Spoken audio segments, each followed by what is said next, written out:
Thank you for tuning in to Zim News Beat TV with Robert Tafumani. Sekuru makadi. Alhamdulillah ngoma rabali ndinosimba. Varisi vasukuru venyu. Vasukuru vangu ava vakanyanyisa. Vakanyanyisa. Vakanyanyisa. Tukutoshati towandira papi. Ndapa pade chimwe chikona socho kunogara uchiwanda. Foni chingodairwa uchitafange ndisekuru ngoti ngaidairike. Alhamdulillah because pane vamwe kuti munhu anosvaga kuti basa ndinorida. Isusu takati matare tinoyada. But matare yacho nguva dzimwe ukangokosora anze sekuru vakosorere vari kupi ukati sekuru vaita tsaona vari kurwadziwa anze sekuru vasarware aiwa ndiri kuramba ndiri nyanyi pamberi pavazukuru handicharwara ndazhinji kana ndikarwara security yangu nekubhedhu nambuya handiti kuri sei kupurazi fodya mapedzere kumarobe andikunyeperei ndakatoona kuti pandiri chaipo chaipo akaana goro rinongoya vakarima zvokuti ndikushate ndinotaura ndichiti chii even inini ndanga ndine guruwa rangu inini because inini kambani yepremier yakazongotijoinisa svikanzi uri kurima wega chingojoina akajoinisa mukambani nhasi mbuya vafonerwa nemudhumeni weagritex anonzi azizi svikanzi nhasi bhaimaenda unotora guruwa renyu rabuda kuTMB kumvuru saka ngomarobe foja iriko kana ndichitaura kuti tiri kutyora nhasi ndatenga 12 mabundles edu yokuona kuti tiri kufanira kutyora kubva nhasi kusvika next week anofanira kutyora 12 to 15 bani dzefarm bani ndokuti zviite nani tiri kuona muna vazukuru muno mambotakurukura nave apa ngomarobe pane nhau kutaura tataura chidimbu asi mumwe nemumwe kunyanyisisa seatete nemuroora tinongoti aiwa hazvina kuipa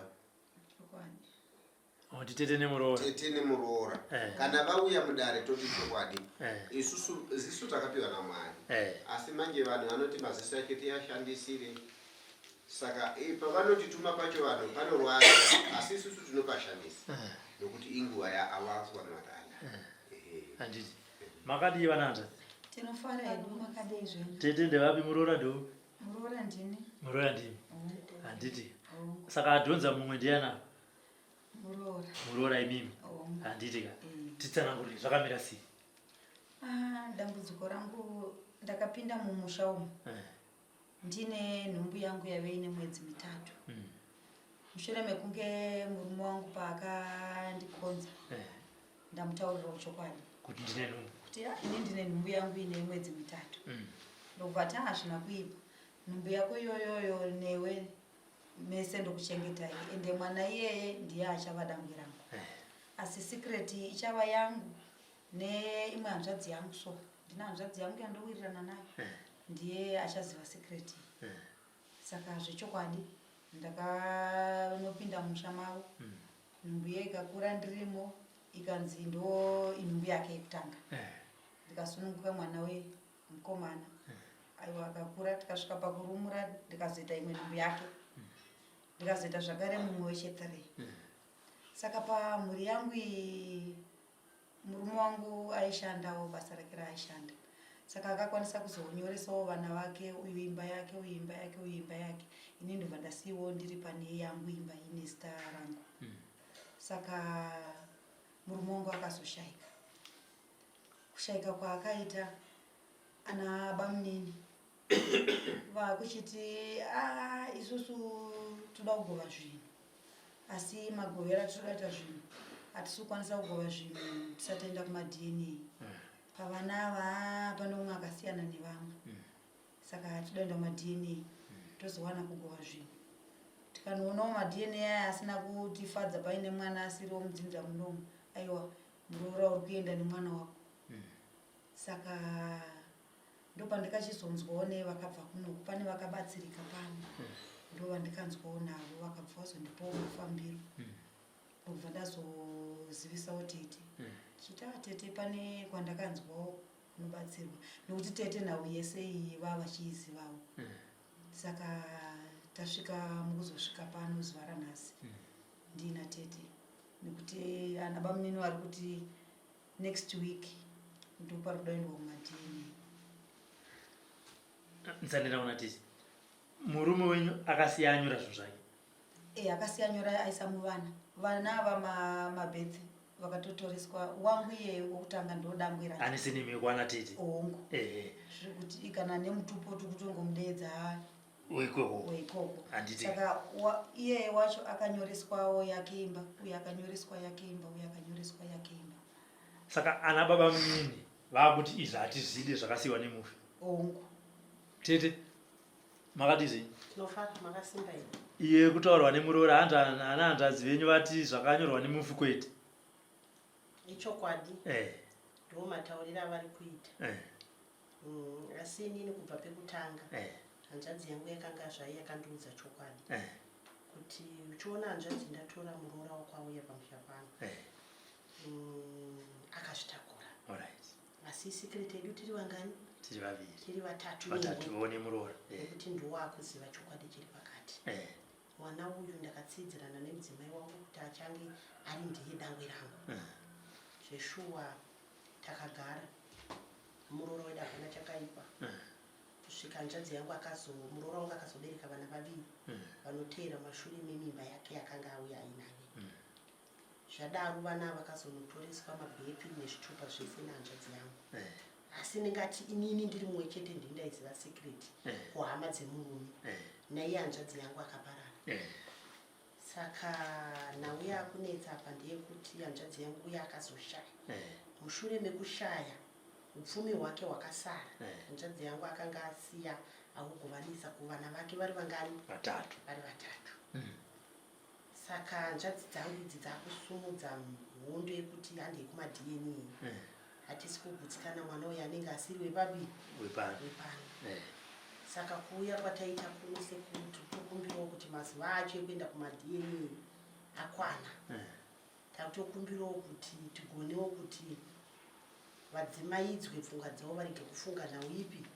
Nhau iyo inokuda kuchikonzero chokuti muroora uyu ndiye anototichengetawo mumusha. Enda akachengeta vanhu vakawanda kubva hanzvadzi dzangu dzese idzodzo dzakabuda nemaoko memuroora kusvika pari nhasi. Kana pamba pakawana dambudziko tinotomanyawo kumuroora iye ndiye anotibatsira. Saka ndakuchengera kuti chokwadi chakazinge chabuda pachena pamwe zvinogona kuzoita kuti muroora yatadze kuita sei kunyatsogara zvakanaka pamusha apa ndochichemo changu seko. Asika tete zvinhu zvakanyorwa pasi nemufi izvi. Tinotenda. Legally. Tisatenda kuchivanhu kwamuri kukumbira. Legally. Ndo zvaakasiya anyora kuti ndagova zvinhu zvangu. Kwana baba munini hanzvadzi dzenyu ana baba munini vamaigura vanopindira papi? Ndozvirikundinetsawe. Vari kudi kuvaka kuita upfumi hwavo hwavanosiyira kuvana vavo. Ipapo ndo pari kutondinetsa. Alright. Kana vaona kuti haasi mwana wehanzvadzi yenyu. Chakapiwa mwana iye vada kuchiita sei? Ipapo ndo pari kuneti vada kutora. Ndipachena kuti vafunga kutora upfumi. Vada kutora asi zviri kutinetsa ndezvokuti ivo vakauya vaine dambudziko rekuti kune kwatawana masitenzi mari taivapa. Asi dzaiva mari dzekuti vaenda kunodya kunofara. Vasingaende kunobhadhara masitenzi. Vachitutumira mafoto ground, tumirwa mafoto mafoundation kuzoti handei tunoona hana chaiona. Saka vaipuhwa mari asi vachinjika vasingavake dzimba. Zvokuti dai izvezvi tiri kutotaura kuti vane masitenziwo atakatovabatsira akatovapa. Dai vasiri kuzotombotarisa zvemwana handiti. Ende mimi nemurume wenyu makawirirana kudhara kuti ndo zviripo. Murume akabvuma kuti ndichachengeta mwana wangu. Ende akamuchengeta semwana wake. Saka vaida kuti zvinyoreswe muzita rani. Iye baba wakati mimi nemukomana wenyu makabvumira nezvo. Ivo vari kuti isusu tisu veropa. Saka tisu tinofanira saka nemanzwiro atakaitawo vakabatsirika kunoko. Saka tikatiwo isusu tinotonopona chete. Hakupona munopona but nekutosungisa futi baba munina. Sekuru. Muri kunzwa nyaya yemuroora natete iri pachena iri kuda chivanhu zvayo nemutemo wenyika ino kuti vangabatsirike sei? Mukomarombe handina dambudziko nenyaya. Inini ndangosekerera. Ndichiri kuyeuka mukomarombe rimwe gore ndiri kugrinora ku B. Mwanasikana akarerwa naamai. Manzwisisa? Musikana iyoyo imba yandaigara inini. Kuyo kwataita pa 5104 ndo panga pali pebasa. Ku flat kwandaigara musikana iyoyo akabvisa baba iwawo step father vake akawaendesa uko kwegera sekulu Kanengo. Fidelity. Ku Fidelity. Anditi musikana uyu aishanda muhurumende iye muno muZimbabwe. Mwana uyu nekuona nikuirana na baba vake step father hakuna munhu akazviziva, even baba ivo havana kuzviziva. Asi chinorwadza ndechekuti uyu wauroyiwa kutangika, nokuti mukuona kuti mwana uyu nababa ava zvakaita connection, vakawirirana kusvika baba vati no uyu mwana uyu mani, nokuda kwokuti vaipa rudo rwakanaka zvakaita connection. Amai hakuna nyaya dzakadaro, vakatoshupa kana vakaita sei, hakuna DNA ichabuda ipapo. Ende nyaya yacho vachanzwa kuti tina Shengabe wacho hakuna, ende zvose zvavari kuda vachamushaya. Nokuti chandoda kutaurira chekuti mudzimu wemunhu ndo watakutuma kuti uvhare nyaya iyi, nokuti iye muridzi ndiye akasaina akati mwanangu tora imba iyi. Nhasi uno atotora upenyu hwake nevana vake vakazvara naamai ava, akatoona kuti uyu akavalidha kuvana. Ani mukutoona mukomarope kuti dzimba mukuzunzwisisa idzi dzatova mbavha, nokuti uyu nehama dzake dzaakaberekwa nadzo naamai vake vavaka ukama wavo, ende ukama wavo vari kudevelopa life yavo. So ivo vakuonesa orati dai vanga vachida DNA vakadii kuti pati nguva yakatoisa mukoma wachitupa mwana asiri wake akati mukoma siyaitosa. Nhasi amai mukaona imi mavhuma kuenda kunotoswa DNA nemi makapusa vakadi kumutoresa murume nyaripo. Imi tete munongowabvunza hanzvadzi dzenyu kuti imi nhasi makuda DNA, mukoma wenyu paakati mupenyu makadi kumutora, nepese paakarwara vari kunotoresa nani, vakumutoresa nani iye mufoti akatora kana hembe yemufuta kuti aiwa iwe tete unoziva nyaya dzako. Alhamdulillah nyaya iri pachena, haina magistrate, haina kana chief, nokuti muridzi akachita nemoyo wake akatora. Munoziva mbuya ndida kukudza itete kutoresa mwana wemunhu chitupa imhosva, munozviziva. Asi iye akazvipira nemukadzi wake ende haana kuramba kuti mwana asaende kuhama dzake, akatoresa mwana iye akamuita mwana wake. Nhasi uno mwana uyu ane zvikomborero, haana kuti atangira zvikomborero mumaoko mavo. Wasataura mashoko akatangira zvakangogara zvirimo mumhuri, asi mhuri yakaberekwa mwana isina godo, isina ruvengo, isina daka. Saka nongokutenda tete kuti une moyo werudo sewanzvadzi yako, siyana nevaroyi vamakaberekwa navo nanzvo. Ndosaka akauraya bhururu wako.